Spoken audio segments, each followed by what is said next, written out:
Hey everybody, thanks for tuning in to another episode of Atomi Brainwaves, our podcast on education for educators. Brainwaves is produced by our wonderful team here at Atomi. What is Atomi? It's an online teaching and learning platform for secondary education.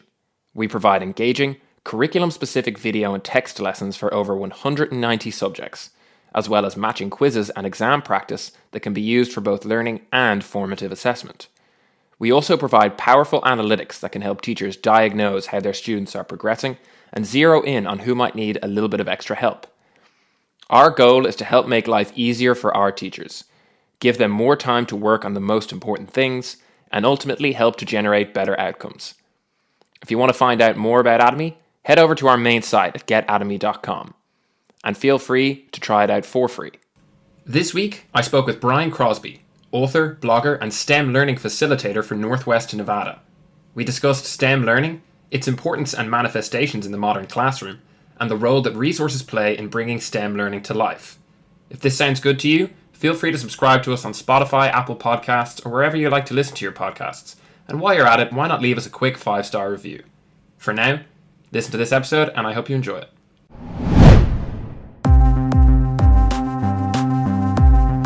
Are you going to teach us anything?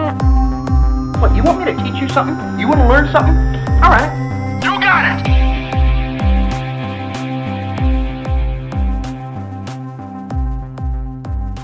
Hey everybody, welcome back to Atomi Brainwaves. I'm your host Simon, and today we have a very special guest on, Brian Crosby, upper elementary teacher for over 30 years in the US, author, blogger, and STEM learning facilitator for Northwest Nevada. Welcome, Brian. Oh, thanks. Yeah, good to be here. And you said Nevada correctly. A lot of Americans mispronounce our state's name. So really, that's that's surprising to me. What are the alternative pronunciations? Nevada? Well, yeah, Nevada is, and I think that happens because it's really a Spanish name. It means snow-covered mountains, and so if you were pronouncing it in Spanish, you'd probably say Nevada.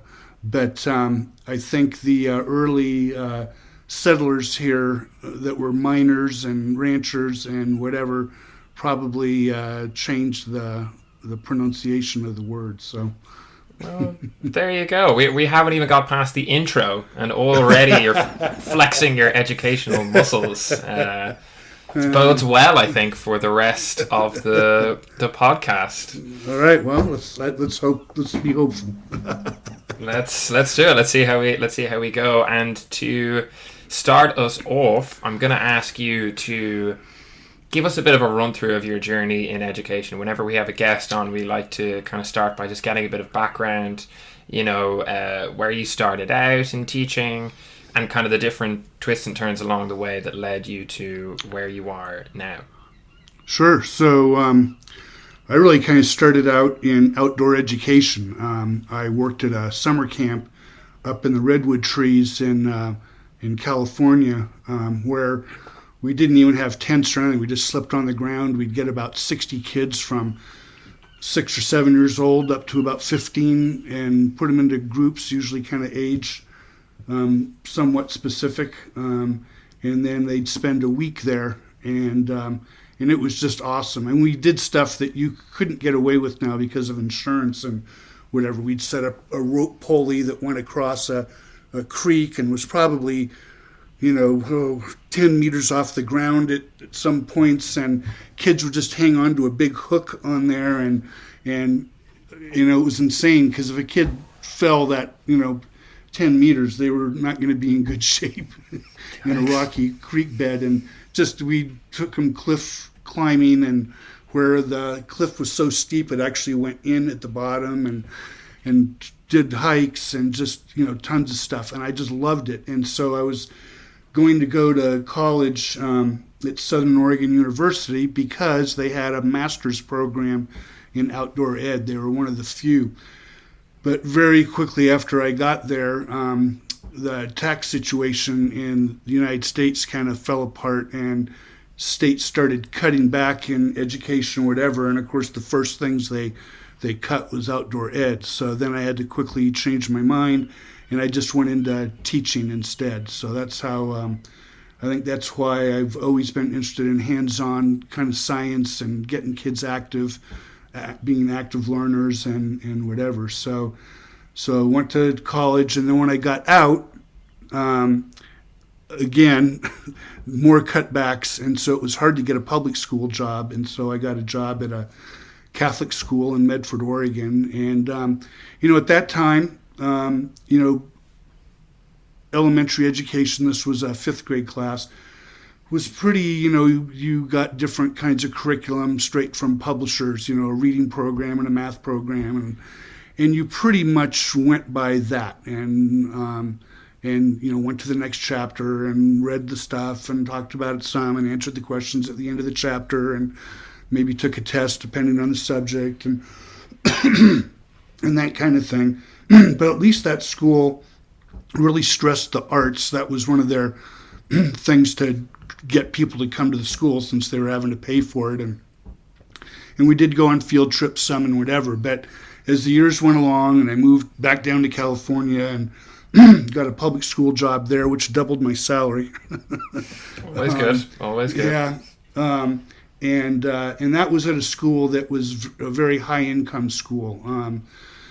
And so, the parents were almost all college educated, and boy, their kid, a B was not, something that was tolerated. I had so many meetings that they'd leave and you just shake your head about, yeah, if they're not getting straight A's, in everything, or if they even do get one bad grade, which would be a B or a C, then it was the end of the world, So I did that for a while, and then we moved to where I am now, up in Reno, Nevada.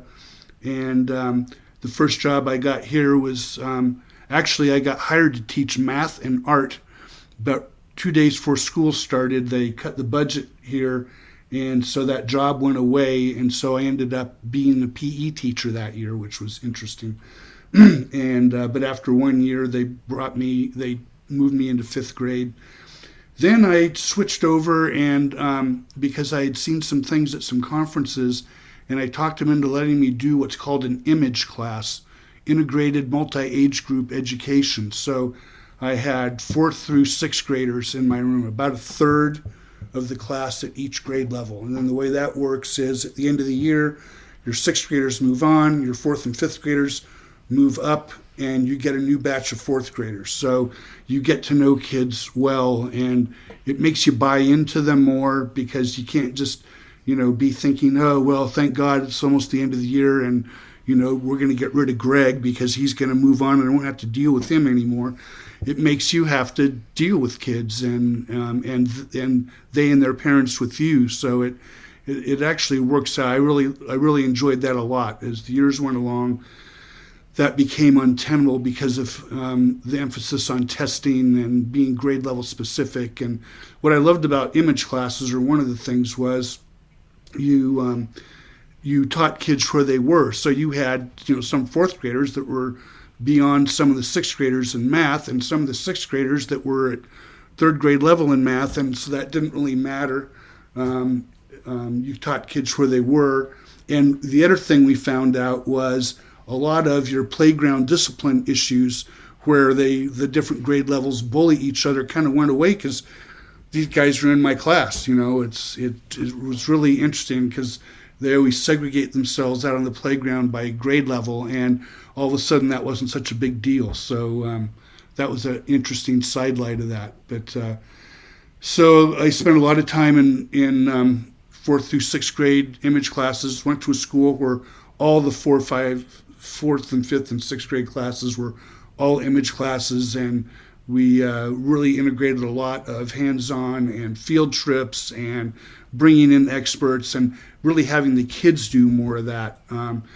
When we did projects, my kids either had to set up a field trip, which I'd pay for, or we could usually do it then relatively cheaply, or they had to contact an expert and bring him in. So they'd have to get on the phone and call up a professor at the university or whatever, which was always very nerve-wracking for them.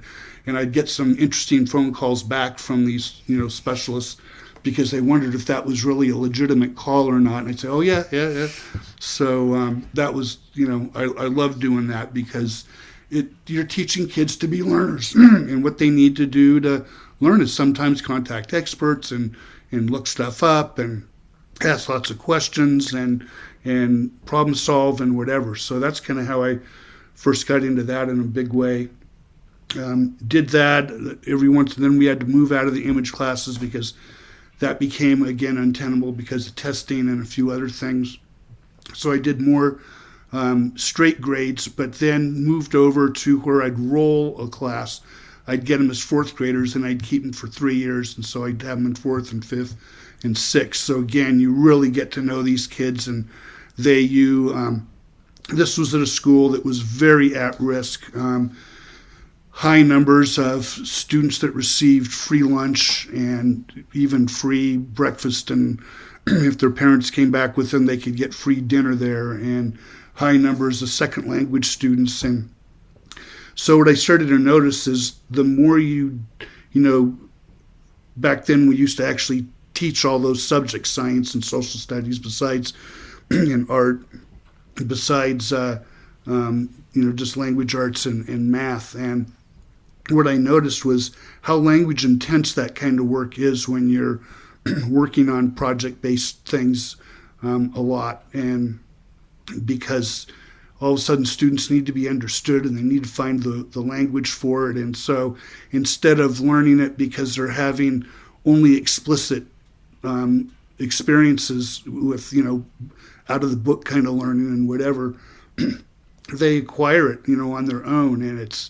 And I was just amazed by the strides they'd make. One of the things we noticed at that time was if we got students that were born in the U.S. to parents that didn't speak English, they would actually move slower, becoming good at English, over students that came to us, say, straight from Mexico or El Salvador or wherever, in, say, second or third grade, because those kids had experience in school and had a solid language, and they would make the connections to the Spanish words that were almost the same in English, and they'd notice that, whereas our kids wouldn't. And so that taught me to start really pointing that out. Guys, okay, so yeah, the word comprehension, notice comprendo, okay, they mean very similar things about understanding and whatever, and that seemed to help quite a bit as well. So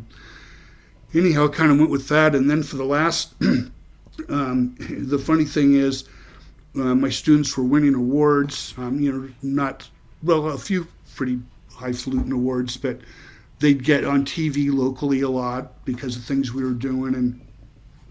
And so we got a new principal, and she was totally into, you couldn't do enough testing and assessment, and you don't teach science or social studies except for using the books as ways for kids to learn about the glossary and the table of contents, and bold-faced words mean that it's in the glossary, and all the pie charts and things in there, because that might be on the test. But she would say, but I better not teach you teaching content in those areas. It's just solidified language arts and math. So I would sneak stuff in here and there, but was basically stopped from doing that. And that was, during the push for a lot of, I don't know how it was in Ireland, but it really became heavy duty. And so what happened was I was stopped from integrating a lot of that, which is, just took the life out of things. And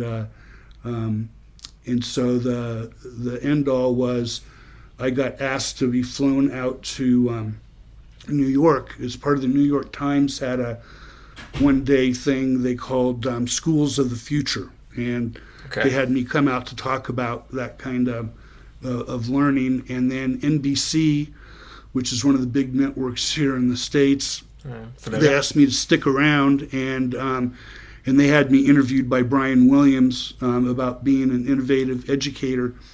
So that was pretty awesome. And then I flew back. That was on a Sunday night. I flew back. I got into Reno about 11 o'clock at night, and by 8 o'clock in the morning the next day, I got called down to my principal's office, and she made it very clear that I would not be doing those kinds of things in my classroom, and and whatever. And so that led to a lot of stress on my part. But the real irony is, the next year, I was specifically asked to leave the classroom and become the northwest part of our state's STEM learning facilitator, to teach teachers how to do the exact things that I was being told I couldn't do anymore. So I spent the last 7 years doing that, traveling around to schools, offering classes and materials for teachers to bring into their classrooms and whatever. So I didn't really know I was doing STEM all along, because you just didn't hear about that much. But looking back now, a lot of the things we were doing were STEM kinds of pieces. So that's kind of where I came from and our background. Hey folks, hope you're enjoying the episode so far, and we've got plenty more to come after this quick break. Here at Atomy Brainwaves, we're all about education, and not just for students, for ourselves too. We would love to hear from you, whether that's feedback on one of our episodes or a question you'd like to see answered by one of our guests or by Sue. So, if you've got a comment or a question, don't hesitate to email us at brainwaves@getatomy.com. Looking forward to hearing from you. In the meantime, let's get back to it. Amazing. Yeah, wow. It's quite the journey, and so many different facets, and so interesting to see how they lead into others.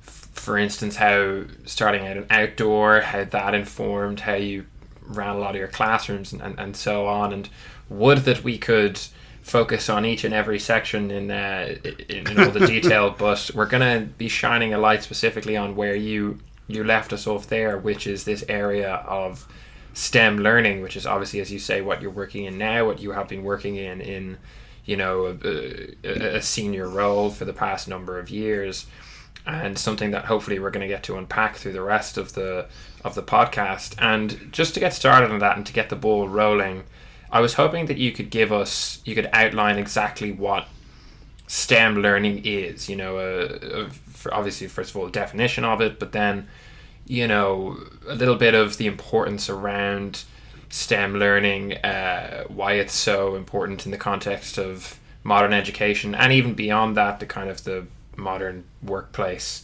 etc. So what is STEM and why is it important?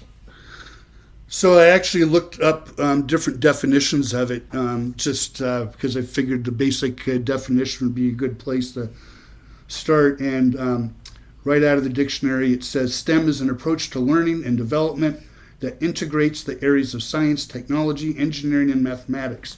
Through STEM, students develop key skills, including problem solving. And so that's a real basic definition of it. One of the things I always tell people is that STEM is a culture, not a time of day or day of the week, which is easier to do in elementary because teachers more or less are teaching every subject, so it's much easier to integrate. But I also used to shock people, because here I was the STEM learning facilitator for 85,000 plus students, and I know probably 12,000 teachers. And I used to tell people, we'll really know when we're there when we stop calling it STEM and it's just what we do, because it's just a good way to learn. It's motivating, and it's more inclusive because more kids are interested in that. One of the things I noticed when we really cut back on social studies and science and art was you left a lot of kids in the dirt, because if you're not good at math or language arts, but you've got real skilled in other areas like art, and then all of a sudden that doesn't happen at school.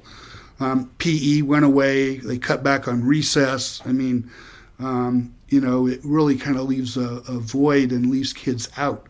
And when you do this kind of learning where it's integrated, and occasionally, like I always believe in doing 2 or 3 fairly big projects a year, depending on how long they last. And when everything's integrated like that, and all of a sudden the silos of subjects go away for a while. And, typically we try to do language arts first thing in the morning, or math, one of those. When kids were fresh, we were told that was the best way to go, and whatever. And all of a sudden you're doing this project, and it's taken off first thing in the morning. You're basically gathering the kids together and saying, okay, here's where we left off yesterday. Here's some things I noticed you might want to consider. Da, da, da, da, da. Okay, go.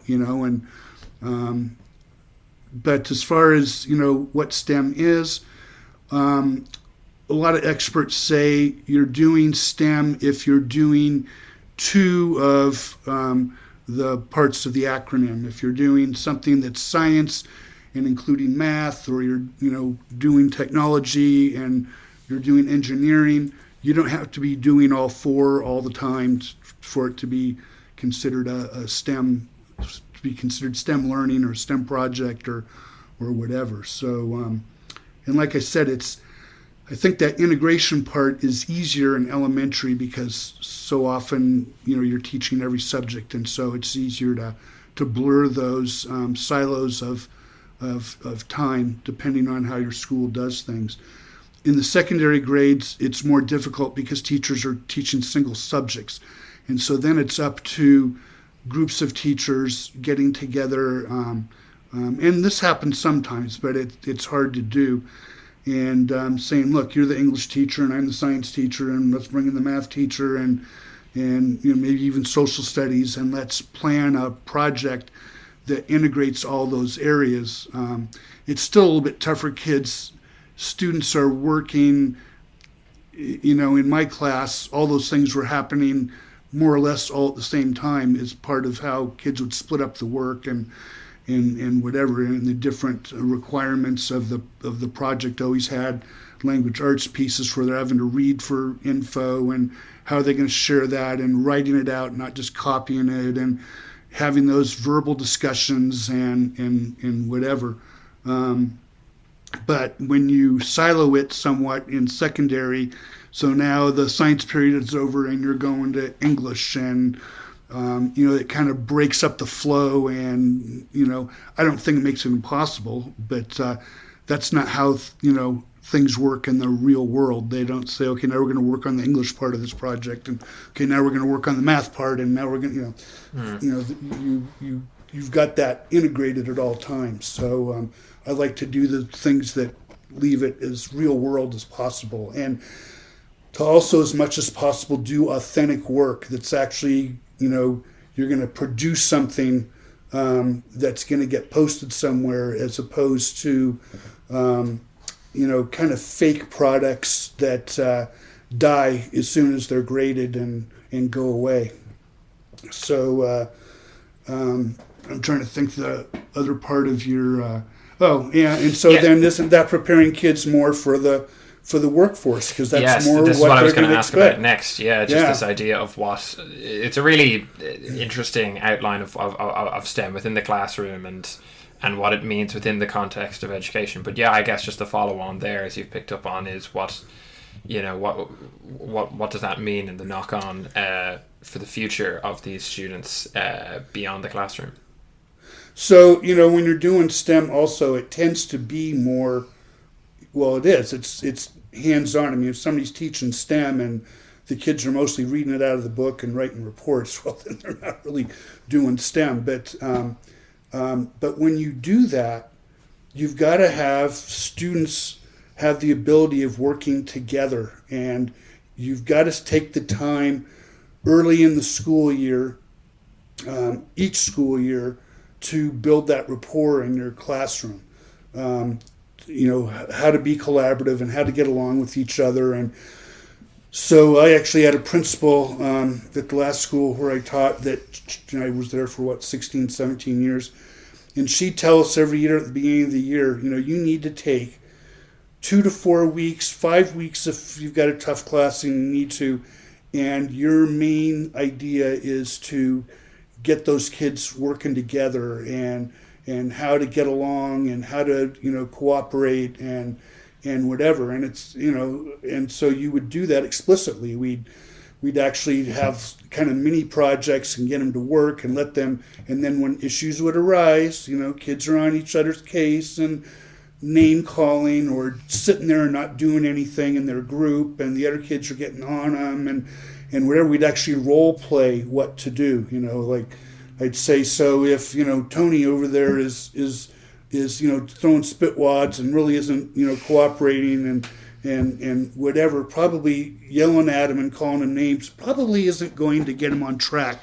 So what do you do instead? And so, like I said, we'd role play a lot at the beginning of the year, and it was always fun. We'd usually have one of the kids that was known to, never be in trouble and whatever, and they'd take the role of the student that was off task, which was always, really funny and whatever. But then you'd give them the tools to how to talk to each other. And when we were working on stuff, I'd tell my kids that they couldn't call me over to ask me a question unless everybody in the group had the same question. So, because otherwise, individual students that hadn't read a piece of, the explanation of what they were supposed to be doing, or hadn't heard something I'd said, will sit there with their hand up for 5 minutes because you're busy doing something else in another group and off task, because they have a question that could have been answered by somebody in their group in 5 seconds. So, you'd look around the room and the group would be all 4 hands are up, and you'd head over there, and then the questions tend to be good, and you could explain something. Sometimes that would even lead you as the teacher to stop everybody and say, this just came up, and what a good point. So, hey, everybody, when you're doing this, think about that. Just all those kinds of things would happen.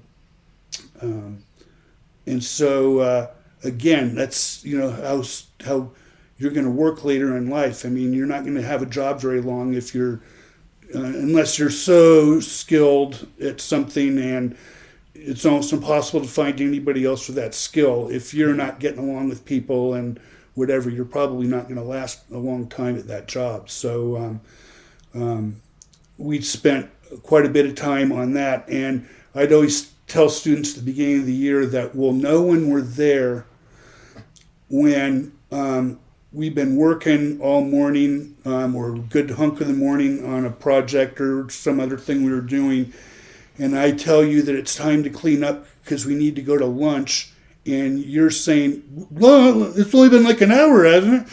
And they'd always laugh at me when I'd say that. And so sure enough, at some certain time in the fall, something like that would come up, and they'd all go, wow, that was, awesome. And students start to see that those kids that have always been known as troublemakers, all of a sudden cooperate more. They're happier. Because they're happier, they're not causing such a ruckus, and all of a sudden people value each other more because they're all contributing. Yeah. They start helping each other out. Okay, here's what we need to do on this project. Let's split up that work, and then they get going, and somebody's struggling. Well, it's almost always if somebody's struggling or off task, they don't really understand what they're supposed to be doing, or they feel dumb about it or whatever. So one of the things you teach groups is assign somebody in the group, take them off the task they're doing now, and have them work with that person and get them going. And sometimes that's just what they end up doing, is whatever aspect of the project they work with them on that the rest of the day maybe, or they get them into it enough, now they get it, they don't feel dumb, whatever, and then that other student can, get back to what they were doing, and things just sail along. I also had a way they'd assess themselves at the end of each kind of work period. I called it active learning, and you got a lower grade if you were not checking in with the kids in your group about, how are things going, and, whatever, every once in a while.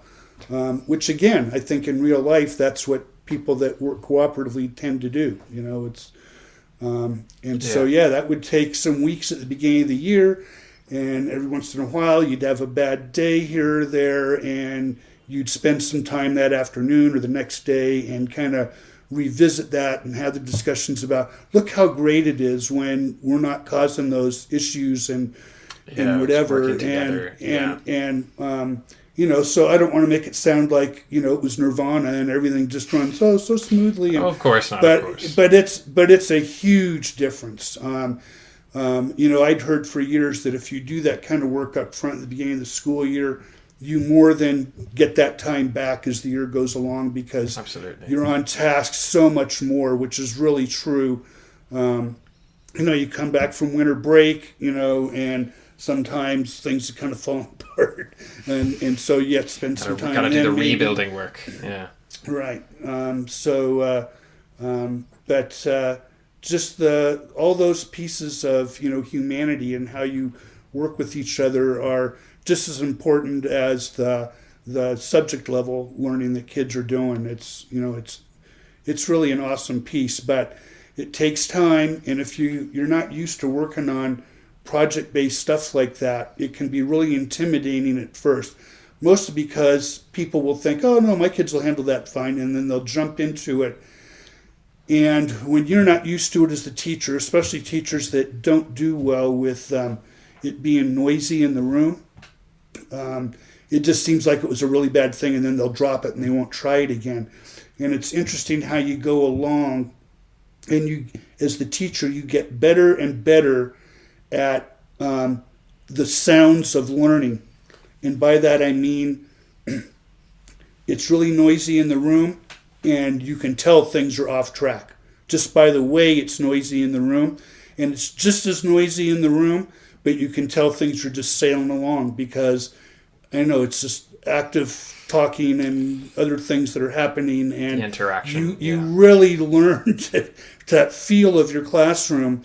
And then the other piece of that is, as a teacher, because things are humming along, it's real easy to then go, oh, I'll just sit back here at this back table and grade some papers, or whatever. And no, you got to be up, and you've got to be wandering around with maybe a piece of paper in your hand, and you're noticing things like, oh, see, they don't know about paragraphing, or something that you're noticing, or they don't know how to do this kind of math, which is actually, I'm glad you kind of raised, because that almost sort of ties directly into where we were. You've given us a little bit of a flavor of it there, but I was hoping you could sort of. We've talked about the theory, we've talked about the effects of STEM learning, but I was hoping we could go into a little detail on STEM learning in action. So a few more maybe examples or sort of ideas of what the general strategies of STEM learning looks like in the classroom. Obviously, this is going to vary with regards to different age groups and class size and all the rest. But some either generalized strategies or even some specific examples you can pick from to sort of show us what STEM learning in action looks like. So, as I'd started to say, you want to wander around with a piece of paper and note those things, because then you can say, okay, so, I'm going to stop everybody in a few minutes here, and we're going to revisit, whatever it is that you noticed, how to do a certain kind of math, or things you're noticing as they're writing things up, and something they're not taking into account, or they obviously don't know how to do, or you want to remind them, remember guys, earlier in the school year, you were good at this, and now all of a sudden, here's what I'm seeing, and, okay, so, and then boom, oftentimes it's 5 minutes, it's 10 minutes, it's 15 minutes, and you're putting the kids back to work because you got that covered in context right then. So it's kind of just-in-time learning pieces that pop up. And then sometimes the things you're noting are, okay, so that's going to be a bigger slog. I'm going to need a bigger piece of time to do that. Probably my fault that I didn't think about that before we started the project. And now it's rearing its ugly head. So tomorrow we're going to spend some more time on that, and maybe even over a period of days, something that needs to come up that you're noting. It's such an incredible assessment piece when you're doing that and the kids are assessing themselves at the end of the period. And sometimes that gets away because just the way time works, and you're looking up and there's only 4 minutes left in the day, and the room's a mess and we got to clean up, and so we don't have time to do their self-assessment. But those are the kinds of little tricks that I did over the years to it keeps kids on track. They see where they are. It encourages them to help each other out. it's just really more authentic kind of a piece. Like I said earlier, it's teaching kids to be learners. How do you do that for yourself, and what kind, and when you realize you don't know something, or you don't know how to do something, who do I approach? And sometimes it's going to a different group and saying, Susie, she's really good at, blah, blah, blah. Can you come over and show us how to whatever it is? And I think too often projects that you'll see are more like recipes. My friend Chris Lehman, who's at Science Leadership Academy in Philadelphia, that's one of his quotes, and I'm going to mangle it, but it's something like, if you're getting 30 of the same thing at the end, that was a recipe, it wasn't a project. And so I think sometimes it's fine to do things like that when you're teaching kids how to work together and whatever, just because it's quicker and easier and you get done, so to speak, at a better time. But this kind of work is pretty time consuming, and I tend to default on the, a project I thought was going to take 2 or 3 weeks. We're still working on it 6 or 7 weeks later. And a lot of teachers balk at that because they think, I'm not going to get through the curriculum. Well, but you're taking deep dives, and kids are getting better at all the communications and the language arts, and they're going deeper in math. You might not be covering every little piece of the math curriculum right then, but then typically when you roll off of a large project like that you're only doing 2 or 3 times a year, depending on the length, and then lots of smaller ones in between. I would tend to then to go back to those silos, and what you find is some kids, right, they really like that consistency of time periods, and if it's this time it's math, and if it's that time it's and whatever. And so you just kind of move in and out, and as you'd move into a project as the teacher developing that idea, you'd often go, okay, so they're going to need to know how to do this, and so all of a sudden math would change a bit. And then as the project really starts, it starts off with a bit of a whimper, and especially if it's more of a science project, you're probably getting it started in science and giving them any background information they might need, although as little as possible, because you want them to learn that as they're doing the work.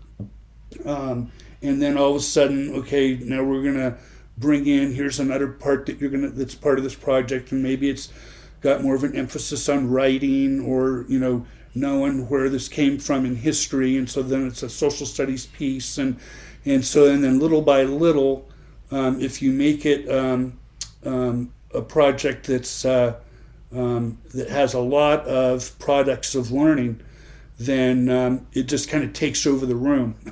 And then it's, the other time consumer is how good do you get the product to be by the end. Over the years, I've heard a lot of people say that it's the process, not the product, that even if the products the kids come up with at the end, especially if it's something that's actually supposed to work with gears or something, even doesn't work very well, the process and those conversations they had, whatever.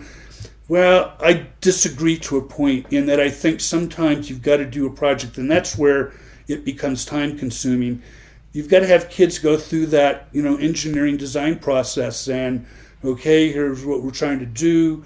Just a couple of years ago, we did a big project here we had classrooms all over our state working on, and the kids learned about how plastic in the water around the world is, and everywhere else, but we focused on the water.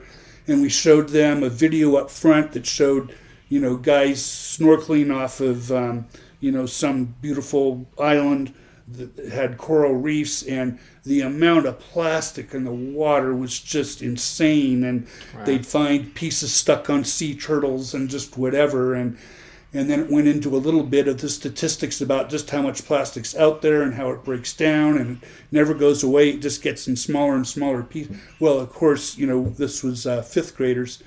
the kids by that time want to, get up and find somebody to beat up. I mean, this is so, and look at the turtle, and, and whatever. And so then their engineering challenge was to design a way to remove the plastics from the ocean.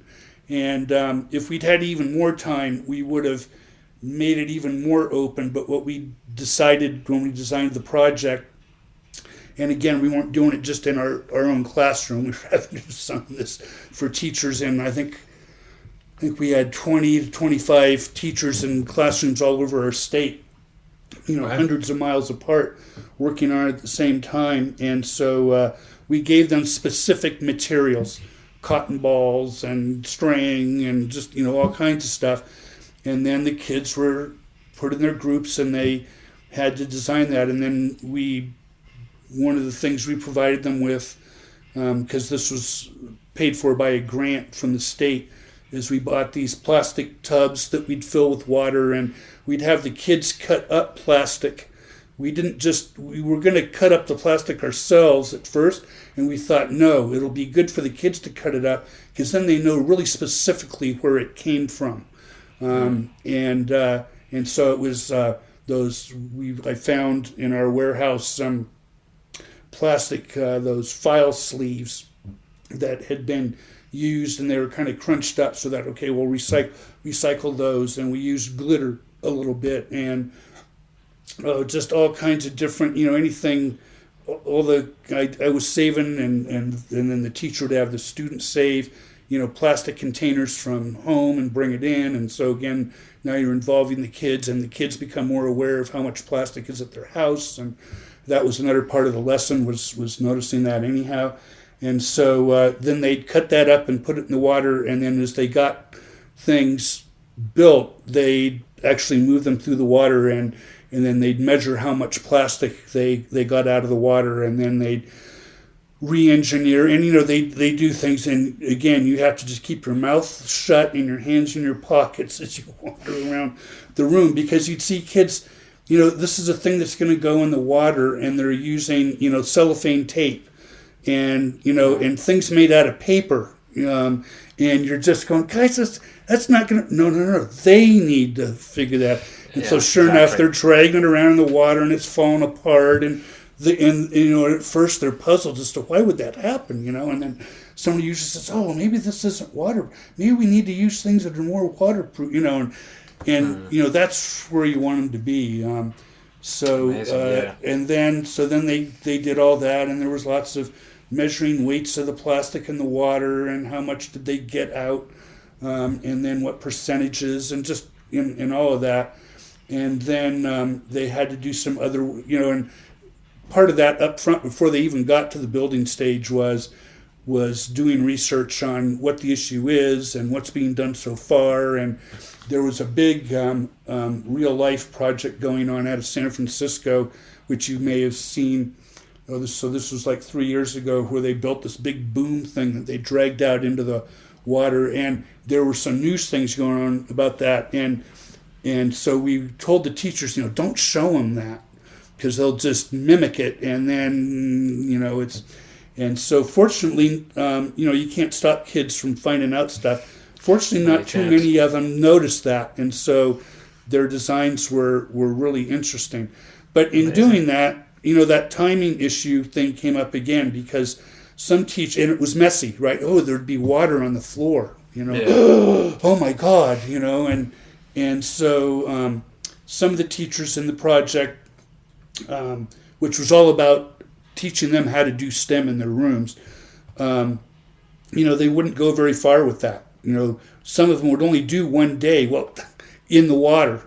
And it's like, well, no, yes, it's kind of besides the point. I mean, the whole idea is to go through the engineering design process, and this didn't work, and okay, now we might even need a couple of days to, we might want to start over from scratch in our group. Ours is just really pathetic and isn't going to work, and now we see, some change, we're just going to start over, and other groups are going to say, oh, let's just change that, and we'll make that string instead of tape, and we'll, and whatever, and that's where the power is. And so a lot of them, just they don't want to take the time, or it's too messy, and we've got to store these tanks of water over on the edge of the classroom, and it doesn't look good, and just that kind of thing. So that was really one big project. Yeah. Yes, a really fascinating example of what it looks like in action, and the benefits that can arise from taking STEM learning, as you have done there outside the classroom, and bring it to a really interesting context, and ties a little bit into what I wanted to ask you next, which is this idea of the importance of resources to STEM learning, and how valuable it is to get different kinds of resources to facilitate some of these strategies. I mean, in that specific example, in a very basic sense, you have the resources of the actual materials that the students are using, but in a broader sense, there are different sort of online resources and other offline resources that facilitate STEM learning. So I just wanted to kind of talk a little bit, I guess almost to close out of our discussion around the importance of resources to STEM learning, and also the importance of choosing the right resource for the right project, for the right strategy, but to make sure that it's going to be helpful before bringing it into your classroom. Right. So, there's basic stuff that you should have in your room, that different kinds of tape.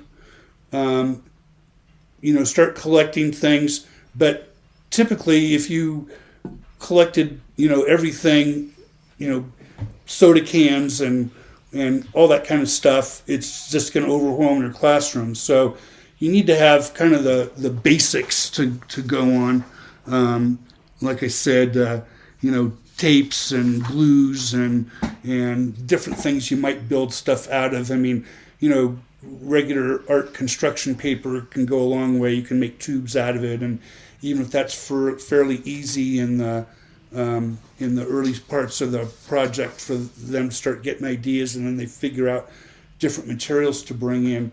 But I'd always try to put as much of it on the students as was feasibly possible, and then I'd fill in where I knew that was going to be hard for them to do. So, and that's even down to the different groups in your room. They know what they're going to build, and they're figuring out what might be good materials for that, and you're having them bring that in from home, which can be an issue because, Johnny forgot to bring in the soda cans he has or whatever, and we really needed that to get to work today.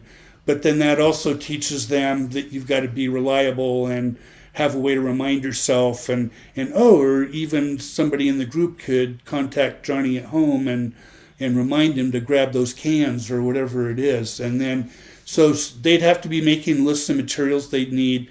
I'd almost always up front in a project figure out things that they would probably use, and which things they wouldn't be able to bring from home very easily. And then other thing, and so then I'd go out and purchase those, or oftentimes we had them at school in one way or another. Especially electronics, things like old radios and stuff. Those are the kinds of things I'd stick in a cupboard in my classroom, and things that tend to have gears in them and stuff, because kids can pull that stuff apart, and they're pulling out screwdrivers and unscrewing stuff, and then finding ways to store the different materials to keep track of it. And sometimes another group comes over and says, "Oh, are you using that speaker?" "No, we don't need that. We used, we just needed the dials off the radio." And so they're sharing with each other and whatever. And of course, you haven't gotten into the technology side yet. The computer programming and whatever. I guess one thing that we can look at this pandemic, it's forced schools to, and parents and everybody else, society in general, I guess, to have more computers available for kids, and so that goes right into the computer programming piece. And a lot of the projects we've done late, like last year, we did probably the 12th iteration of our High Hopes project, where we send up high altitude balloons up 32,000 meters or so, and so you get these incredible pictures. But students can also design all kinds of cool payloads to send up there. Last year, a class in Carson City, which is our state's capital, designed a rocket to be fired from 60,000 feet. And so there's a lot of computer programming that went into that, and they tested it out in their school by setting it up on an altimeter that they made as sensitive as they could, and then they'd walk it upstairs because it was a 2-story school, and as the elevation changed, it would trigger the piece that released the rocket and fired the engine and whatever. It ended up not working, and they figured out later why. So this year, and we were already starting to work on it, that high school class, it had new students in it now, but they wanted to design a rocket to fire straight down and break the speed of sound, which is over 700 miles an hour.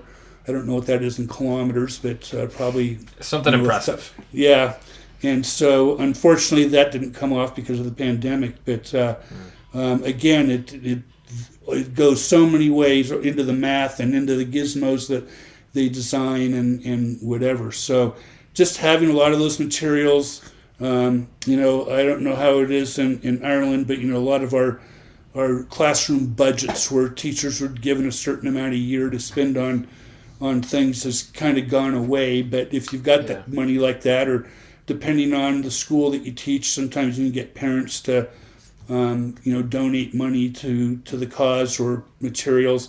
Sometimes local groups you can contact and say, hey, look, we really need this, and especially if it involves something to do with their company or whatever. They're a company that does a lot of computer programming, and you're saying you need the software and da-da-da-da-da. That's when you're going to tend to get support like that, and oftentimes they're happy to do it. I know our local university here was, and I don't know if they still have this policy, but they used to require their professors to spend 20 hours a year, helping out schools or other public groups. And so when my kids would get them on the phone, they were often like, oh my God, I get to spend some of my time. I mean, they were happy to do it. And then they'd usually have a good experience. I mean, I can't think of any time anybody had a bad experience. And so they were usually pretty pumped up after they'd come to our room, or we'd Skype them in or whatever. So, and to always be aware, you don't have to be an expert in software, but, one of the coolest things that we ever did in our room was, and there's video out there that the kids produced in 4th grade on this, is I got a new kid one day, and they told me, you're getting a new kid, and even though you've got the most 4th graders, don't worry, because you're never going to see her. And I said, what? Well, she had leukemia, and because she was getting all these treatments, her immune system was shot, and so she couldn't come to school, but they had to place her in a teacher's classroom for her to get other benefits. And so I had just learned about Skype, and had only done voice over Skype. But long story short, we got somebody to, because she's very at risk, situation, and we our counselor's husband happened to work for AT&T, and companies don't like to give away their own products, but our counselor got somebody at AT&T on the phone and explained this, and that person actually said this to her. They said, well, AT&T never gives away free internet or whatever, but I'm a cancer survivor, and this is going to happen. And so sure enough, they came and installed internet, and the local hospital donated a brand new computer to her to have at home, and we Skyped her in. It was an incredible experience. There's a video that my students, again, this was a project. Each group had their part of the video story to tell, and it's about 5 minutes long. It's called Inclusion. There's lots of videos called Inclusion, but it's on YouTube, and it's been seen a lot. And before it was on YouTube, we had it on our own server, and I know it's been viewed a couple million times, and we used to get tons of feedback on it. But wow. So the reason I knew we could do that, or at least take a shot at it, was because I was aware of things like Skype and other things. So, hard materials, know about those things, but also resources, internet pieces. I've co-wrote a book on, connected classrooms, and we're working on a second one now. And, And so knowing how to connect with teachers, around the world. Lots of our projects, we've worked with teachers in New Zealand and China and probably Ireland for that matter. And Australia doesn't work as well, and I don't think Ireland does because of the time zones. It's harder to line things up during the school day. New Zealand just barely works. It's the first hour of their school day and it's the last hour of ours. And I can't remember if it's either when we are on daylight savings or we aren't. I don't remember which part of the year it is. But, just little stuff like that leads to, and when you're working on these projects, there's lots of unintended learning that's very powerful. Like, you're talking to kids in Australia and it's, around Christmas time and it's summer there. And my kids are like, what?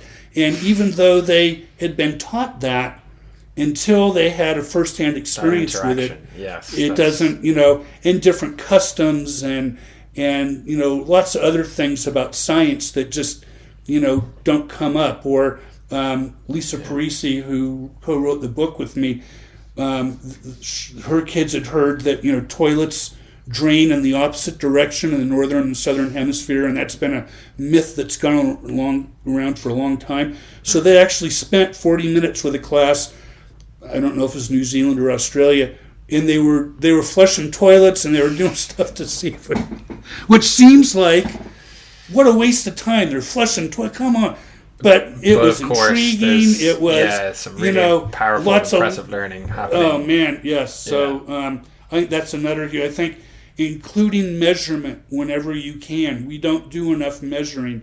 I even would sometimes just have the kids pull out their books and various things and measure them, but always bring measurement into any project as part of.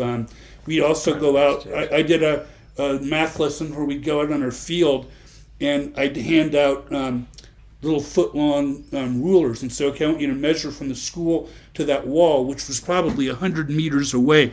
So you can imagine kids measuring 1 foot at a time. Well, about 20 minutes into that, their knees are hurting, and they've had to start over because they lost count. And so then you take them back in the room and say, so gosh, maybe, if using these rulers isn't the best way to, what would be a better way to measure that? And then all of a sudden, they're talking about meter sticks, and then, well, no, that's still too short, and then tape measures, and okay, now and so they came up with that issue, and it only took, half hour, 40 minutes, and then they measured that, and they were, very intrigued by that, and moving away. Yeah, fantastic, and really goes to show the way that different, as many of your different examples there have highlighted different resources to interact, be that online or different sort of offline resources, be they even as rudimentary and simple as meter sticks and rulers, can make such a huge difference. And it's some wonderful examples and a really fascinating insight into STEM learning. I feel like you could give us examples all day, but unfortunately that's going to be all we have time for on this occasion. Who knows whether we can get some more of those stories going on a future episode, but that's all we'll have time for on that front today. To close us out, we always like to have our guests give us their hot tip of the day, which can be just a fun piece of advice or a little anecdote from your teaching days. It might be a chance to squeeze in another little example here under the guise of the hot tip, if you like. So to close us out, Brian, what's your hot tip for the day?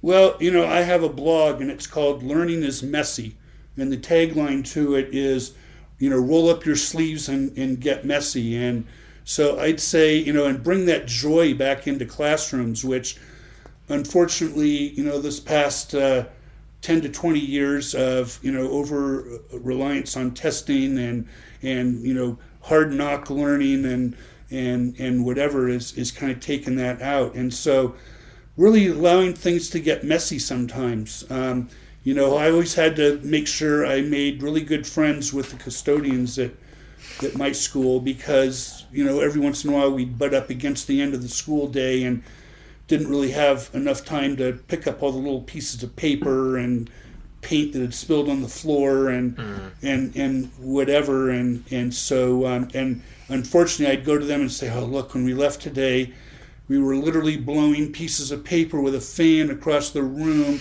because the group was teaching us about blizzards, and they wanted us to see how snow piles up and against the wall, and And then the bell rang. We didn't get out of there. So don't clean my room.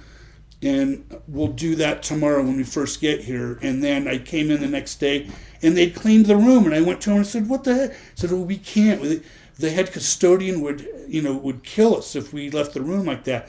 So I thought, okay. So where my lesson plans had said clean the room the first 20 minutes of the day, we made them cards instead and thanked them for cleaning the room. Little things. And so they loved us. So they'd put up with a lot of credit in the bank off the back of that. Yes, that's right. And so we'd always try to do stuff like that. If we did some project, like we made biscuits like the settlers made as they drove the wagons across the U.S. to settle in the West, in the 1800s. And so we followed directions and made these biscuits and actually made our own butter by shaking it in jars and stuff. And we'd always make sure the custodians got some. Good move for sure. But really allowing things to get as messy as you can. And I know some teachers will say, yeah, I'm already there. And others will, I can't do that. Well, that's, real life. And so is the cleanup part and getting good at that. And, some kids learned how to use a vacuum cleaner because I found an old junk vacuum cleaner somewhere. And so we had it for just those emergencies when we couldn't wait for the custodian. And I'd learned that sometimes the custodian wouldn't lend you the school's vacuum cleaner. And so just, little things like that again, are things students need to learn, but they're not necessarily an obvious part of the curriculum. Yeah. And trust that even if a project delves into things that aren't part of the curriculum, they're such powerful pieces that pull all the pieces together and show kids how things work. I just think that's the biggest tip I could give is get out there, get messy, take on some projects, make them fairly easy at first, and build your skills as a facilitator in your classroom. And like I said earlier, learn those noise levels and what learning sounds like. And so when things are humming along, you're not telling kids. I mean, sometimes you have to, hey, guys, we're getting a little bit loud, so let's just bring it down, but you're doing fine. Get back to work, and you just have to have. But sometimes it's okay to let things get messy. Yes, which I think exactly. is an excellent piece of advice amidst an episode full of excellent pieces of advice. So, Brian, thank you so much for coming on, for talking to us, for sharing your wisdom with us. It's been a pleasure. Oh, great. I was glad to be here, and I always love sharing this kind of stuff. So, thank you. Fantastic. To everybody listening to this, if you want to listen to any other episodes, you can listen to them on whatever platform you're listening to this on. If you want to find us on our main site, it's getatomy.com. For the time being, it's going to be goodbye from Brian. Yeah, goodbye. Thanks for having me, and feel free to contact me with any questions or ideas. Absolutely. You heard the man. Do not hesitate to contact him. And it's going to be goodbye from me. See you guys.